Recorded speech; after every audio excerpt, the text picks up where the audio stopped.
पति का नाम है और अर्जुन बाबा भोलेनाथ का। जब भगवान कार्तिकेय पृथ्वी की परिक्रमा करके आए और देखा यहाँ हमारे पहले गणेश जी का विवाह संपन्न हो गया, तो वहीं से वैराग्य हुआ कि संसार में कोई किसी का है नहीं, और तुरंत वहां से लौट के श्रीशैल पर्वत पर जा विराजे। लेकिन यहाँ कैलाश पर्वत पे माता पिता दुखी है, क्योंकि बड़ा पुत्र तो प्यारा होता है माता पिता को, और वो यहाँ से चला गया और उसके बिना हमारा मन नहीं लग रहा है। और वो कह के गया कि अब मैं यहाँ कभी नहीं आऊंगा। तो पुत्र का हट होता है, लेकिन माता पिता का हट नहीं होता। माता पिता खुद जाके पुत्र को मिल के आते हैं। वैसे ही भगवान भोलेनाथ और माता पार्वती, देखो 12 ज्योतिर्लिंगों में एक विशेष ज्योतिर्लिंग है मल्लिकार्जुन। केवल वही आपको माता और पिता के दर्शन होते हैं। जिसके जीवन में माता पिता नहीं है, और जिसके जीवन में माता पिता नहीं, उसको क्या कष्ट होता है उसी को पता है। तो अगले जीवन ऐसा न आए, इसीलिए वहां जाके भगवान की आराधना करनी चाहिए। तो उनको जन्म जन्मांतर तक जब भी जीवन मिलेगा वो माता पिता मिलेंगे ही नहीं। और सबसे अच्छी बात यह है कि हर जगह हमें अकेले भोले बाबा मिलते हैं ज्योतिर्लिंग में, लेकिन मल्लिकार्जुन ऐसा स्थान है जहाँ माँ पार्वती सहित भगवान भोले बाबा विराजमान है। तो वो भी कैलाश से निकलते हैं कि माता पार्वती निवेदन करती है कि देवता थोड़ा सोचिए कि हमारा पुत्र कितने दिन से घर नहीं आया है, आपको मिलने की इच्छा नहीं होती? भगवान कहते हैं कि मिलने की तो इच्छा होती है, फिर किस बात की देर है, चलिए।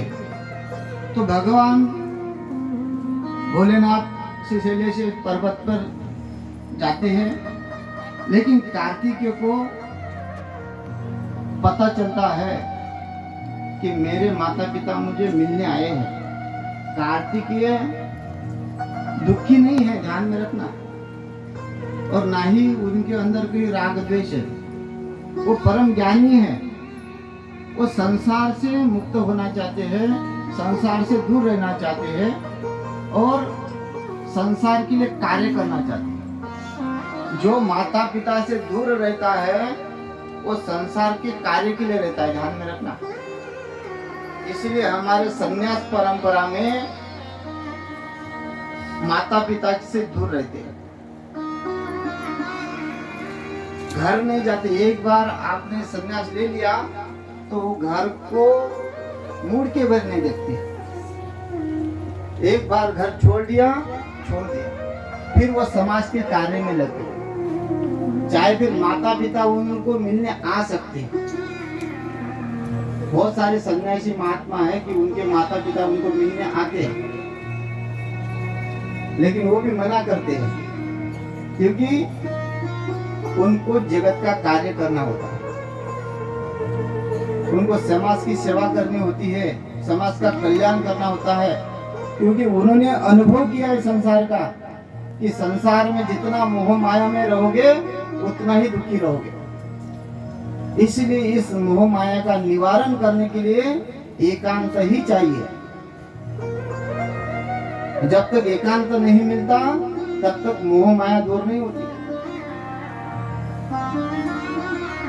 धृतराष्ट्र का सब कुछ छीन लिया, सब कुछ नाश हो गया, पुत्र मर गए, कोई नहीं बचा और घर के मोह में फंसा हुआ है। युधिष्ठिर के पास रहते हुए, भीम के पास रहते हुए उनका गुणगान गा रहे और हर पल उनके मारने की योजना बनाता था। अब उन्हीं टुकड़ों पे पल रहा है। क्यों? कि वो घर की जो मोह माया है वो छूट नहीं पा रही है, फंसा हुआ है घर में। और अब गुणगान गा रहा है कि मेरा सबसे बड़ा बेटा धर्मराज बड़ा ही पुण्यवान है, मुझे थोड़ा भी दुखी नहीं करता।